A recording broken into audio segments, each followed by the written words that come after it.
Good morning and welcome to week 4 of organizational behavior. I hope everyone's having a great time in this class and really enjoying kind of what's going on here. This week we start shifting our ideas from the individual to the group. And the group is a very, very important part of the concept of an organization because we can definitely see ourselves as individuals and we can see ourselves as a big part of a group because when we work, we're not working by ourselves all the time.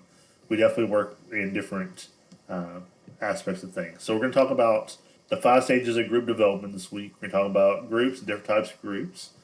And we're going to definitely move on through different items as well. So we're going to look at the difference between groups and teams and look at the characteristics of effective teams on there as well. And we're looking at chapters 9, 10, and 11 of the textbook this week.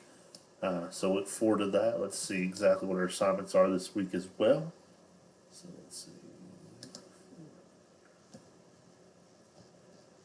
We have the overview that I just showed you guys. We have a discussion board post that's due this week as well as an assignment. I always look forward to seeing you guys' discussion board posts and kind of working through that with you guys. It's very, very important that we kind of interact back and forth so we have that kind of atmosphere of communication going back and forth. And I always like to try to get feedback on your assignments as well. If you have any questions about anything in this class or anything going on with this session or the module, please let me know. If not, I'll talk to you in the discussion boards. Thanks.